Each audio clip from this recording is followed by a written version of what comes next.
Kalau bicara ini grassroots PKB sendiri nih, berharap sosok yang diusung PKB ini siapa kira-kira? Dan bahkan dengan Pak Haji Ruhimad sih kita sudah ada komunikasi juga gitu kan, sudah ada komunikasi, hanya memang belum kepada tataran teknis dan administrasi. Bahwa lebih dominan elektabilitaskah atau lebih prioritas si kandidat ini isi tas yang mumpuni? Elektabilitas. Persoalannya di sitas, jadikan prioritas nggak PKB? Kita realistis saja. Apakah PKB non mahar untuk memperoleh rekomendasi nanti? Maharnya komitmen. Jangan sampai sudah diusung PKB meninggalkan PKB. Nah,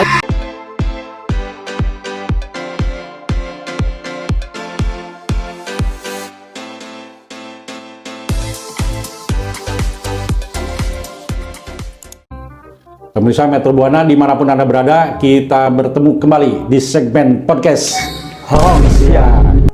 Okay. Saya Dadang Metro akan membahas informasi yang datang dari pusat dan dari rakyat bersama Sekretaris DPC PKB Kabupaten Subang yang juga merangkap sebagai Ketua Des Pilkada, yaitu Bung Jaka Arijona.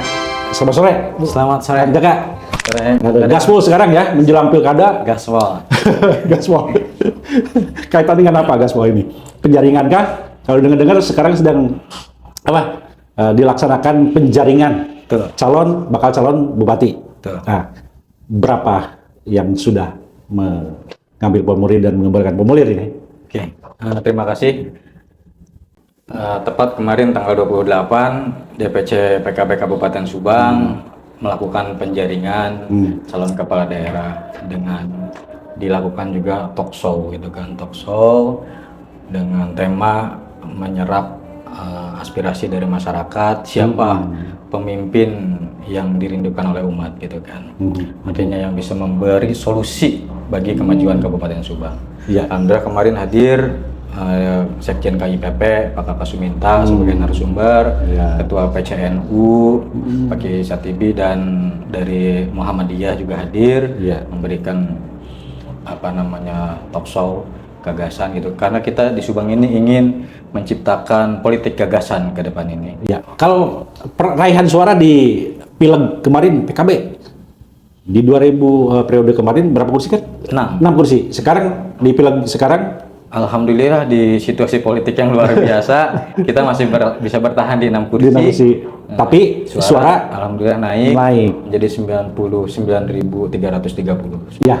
Dan selama ini kan mencuat di kalangan eksternal di luar PKB bahwa menjelang Pilkada Subang ini isu yang mencuat bahwa PKB hanya tidak akan menyampaikan atau tidak akan mengemas sebuah sosok kandidat calon, tapi menyerahkan raihan kursi suara ini ke siapapun yang mau, kan gitu formasinya. Nah, isu itu terus mencuat, dan ini sebagai jawaban barangkali dengan adanya penjaringan ya, Pak Sekjen. Nah, kira-kira target PKB di Pilkada Subang, bupati kah atau wakil bupati? Dengan berbekal 6 kursi gitu kan, artinya kita optimis memiliki bupati. Dan terkait isu tadi, kita punya kader-kader potensial gitu kan. Ada wakil ketua DPRD Bu Lina Marliana, ada ketua praksi gitu kan Pak Ali Mukodas. Tetapi kita juga tidak menutup peluang bagi putra-putri terbaik Kabupaten Subang yang ingin membangun Subang dan punya komitmen untuk membesarkan PKB, komitmen membangun Subang. Pelaksanaan penjaringan kader PKB sendiri yang daftar untuk jadi kandidat calon bupati ada berapa orang? Untuk yang sudah mengambil formulir ada Bu Lina Marliana gitu kan, Wakil Ketua DPRD. Pak Ali Mukodas kita sudah komunikasi, beliau sudah menyampaikan juga dan keinginannya untuk mencalonkan sebagai cakada gitu kan. Dan untuk di luar kita kurang lebih ada 11 orang yang sudah komunikasi gitu kan dengan kita.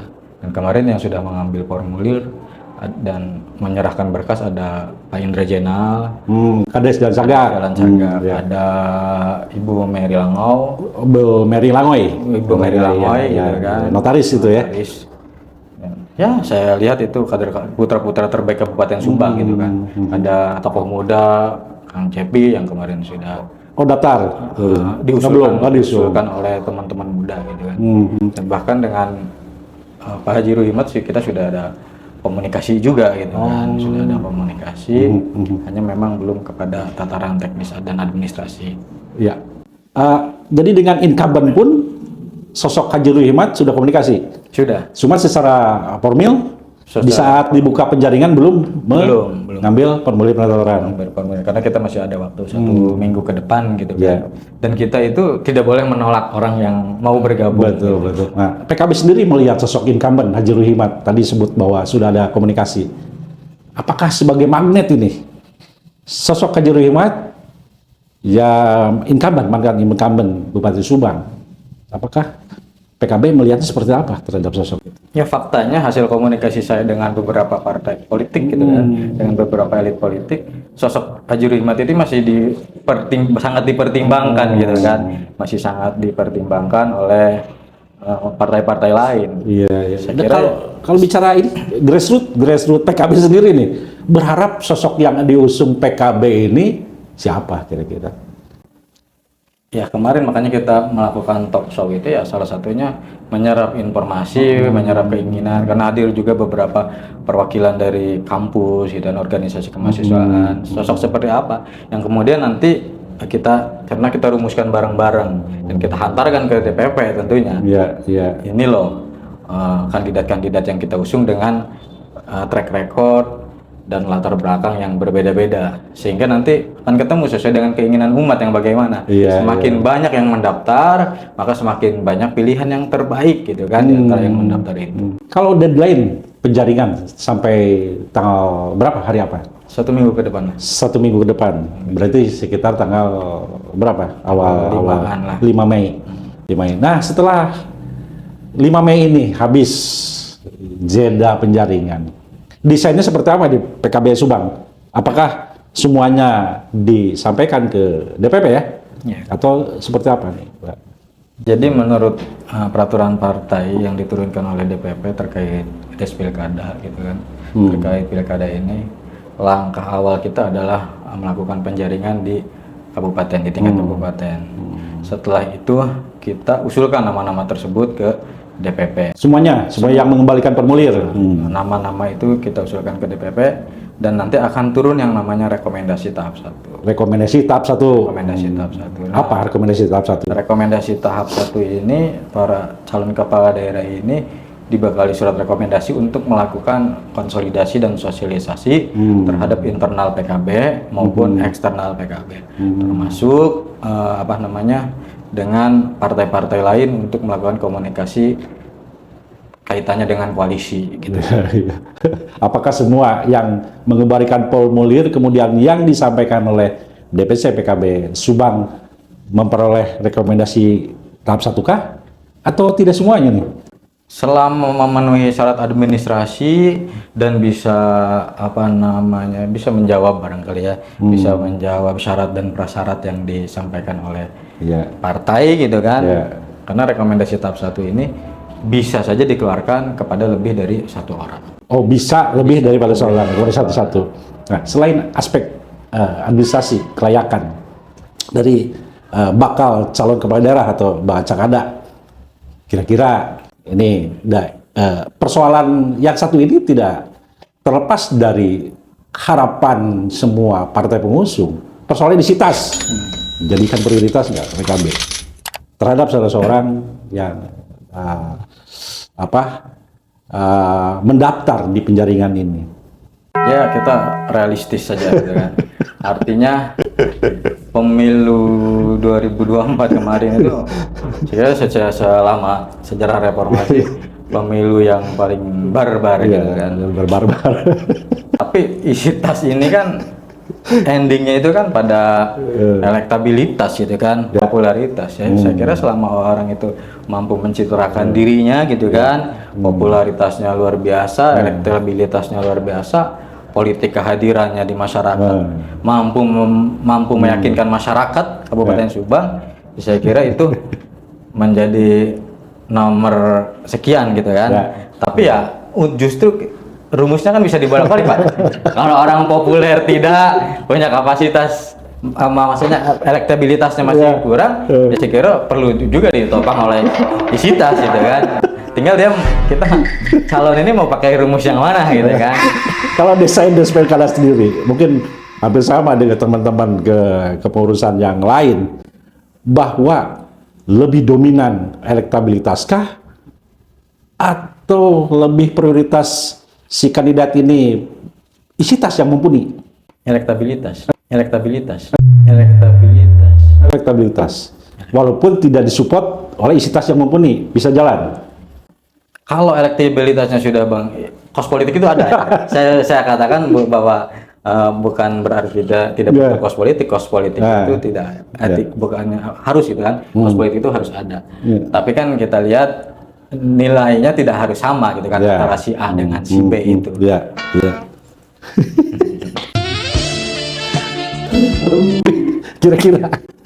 Kira-kira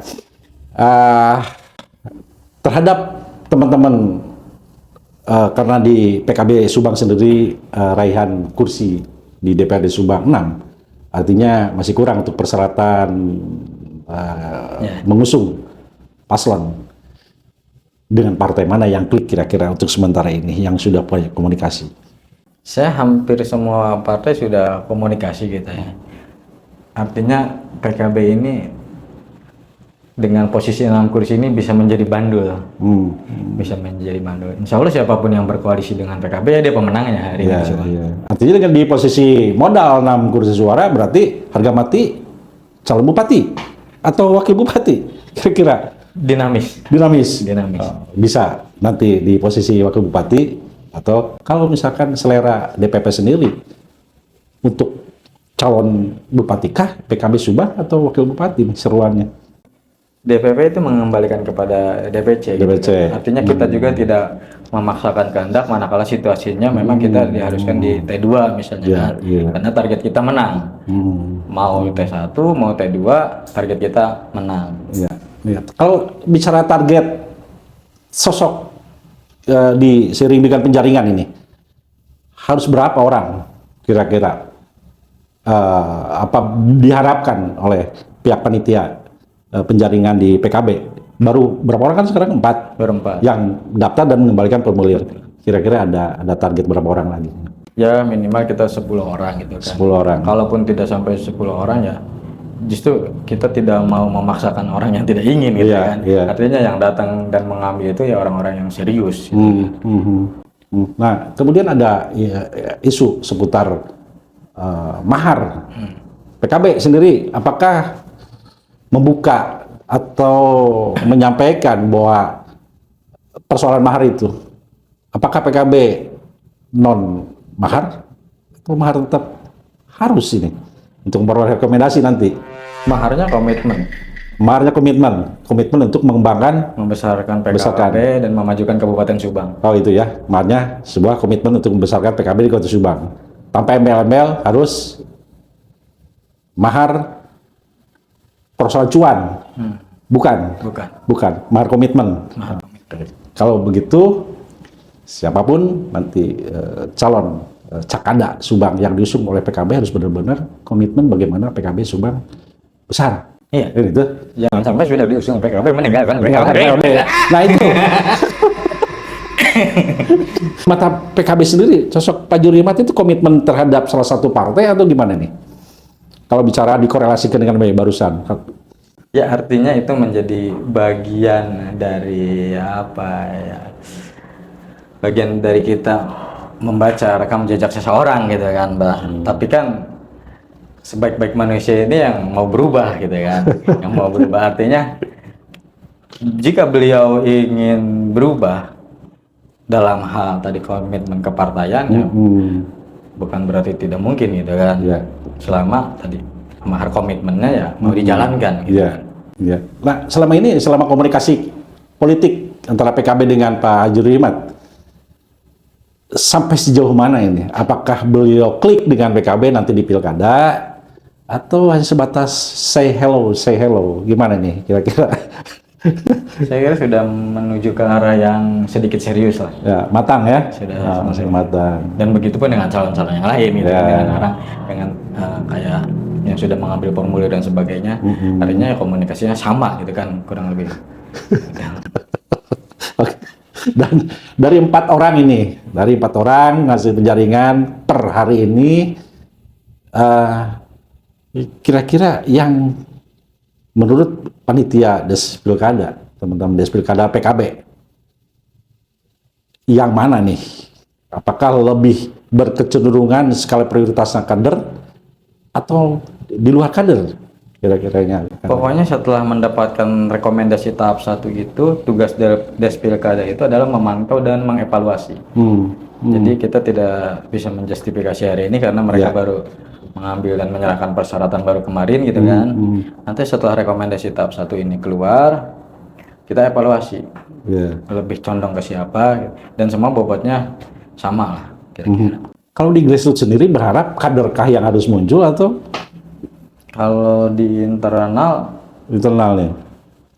macam-macam sih. Karena kan memang di kepengurusan kita juga misalnya di pengurusan PAC ada yang memang dekat dengan si A. PAC Kecamatan Anu ada yang dekat dengan si B gitu kan. Meskipun di luar kader gitu kan. Ya, kalau persentase grassroots PKB lebih mengarah ke mana?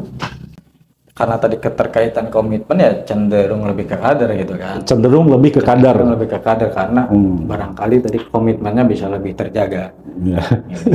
Kalau di internal PKB. PKB. Tapi kan ini kan persoalan masyarakat Kabupaten Subang. Ya, Kita juga tidak bisa egois gitu kan. Karena tadi pertama target kita adalah menang. Yang kedua target kita adalah setelah menang membangun Kabupaten Subang. Bukan tok membangun internal PKB saja gitu. Ya. Nah, berarti berapa hari ke depan masih berlaku, masih ada jeda waktu para bakal calon kepala daerah bakal cadar dari manapun sesuai dengan harapan pihak PKB sendiri. Nah, apakah dari kalangan pengusaha Subang yang sekarang mengemuka semacam Bos Urip, Bos Urip gimana nih PKB? Saya sudah bertemu beliau gitu kan 1 atau 2 kali itu kalau tidak lupa. Sudah ya beliau punya gagasan yang bagus juga untuk membangun Subang gitu kan. Apalagi informasi saya yang dapat sebelum jadi bupati pun sudah berbuat banyak untuk masyarakat di lingkungan kampungnya gitu kan. Nah, itu ya saya kira bagus sekali gitu kan. Kalau beliau memang mau membangun Kabupaten Subang melalui jalur PKB. Sangat terbuka sekali lah bagi kita. Dengar-dengar di wacana di beberapa bulan ke belakang katanya PKB mau support koalisi dengan Golkar. Benar nggak ini? Masih dinamis. Masih dinamis. Dengan PDIP? Dengan PDIP, ya saya dengan sekretaris PDIP, kebetulan kita satu angkatan ini saya ngobrol bareng gitu kan. Semua terbuka kemungkinan. Yang terpenting ini kan jangan sampai nanti kita memaksakan calon bupati dan wakil bupati ini tidak punya chemistry. Dalam tanda kutip diperkosa gitu kan, kita paksakan. Kan nggak baik juga untuk membangun Subang ke depan gitu kan. Oke, baik. Yang terakhir nih, Kang Jaka, apa yang perlu disampaikan Kang Jaka kepada grassroots maupun masyarakat apa kaitan dengan masalah jelang Pilkada Subang? Pertama saya ingin mengucapkan terima kasih banyak kepada masyarakat Kabupaten Subang atas kepercayaannya. Hampir 100.000 masyarakat Subang memilih PKB gitu kan. Dan artinya perjuangan ini belum selesai di legislatif. Masih ada satu perjuangan lagi yang lebih besar. Kita menentukan kepala daerah yang akan diusung oleh PKB gitu kan. Maka saya minta doa dan dukungan dari seluruh masyarakat Subang, mobil khusus simpatisan dan pendukung PKB gitu kan, dan yakinkan kepada kita bahwa siapapun dia nanti yang mendapatkan surat keputusan dari DPP itu adalah kader terbaik Subang yang diusung oleh PKB dan wajib hukumnya dipilih, dikampanyekan, disosialisasikan oleh seluruh simpatisan PKB. Dan ke grassroots PKB sendiri apa yang perlu di? Ya harus solid, harus apapun keputusannya gitu kan. Siapa yang diusung oleh PKB, yaitu yang harus didukung. Tidak boleh grassroots PKB, kader-kader PKB mendukung calon di luar usungan PKB. Dan jangan lupa di bulan November ketika pelaksanaan Pilkada Subang, pilihlah calon Dari PKB. PKB. Siapapun itu. Oke. Oke. Demikian pemirsa Metro Buana dimanapun Anda berada.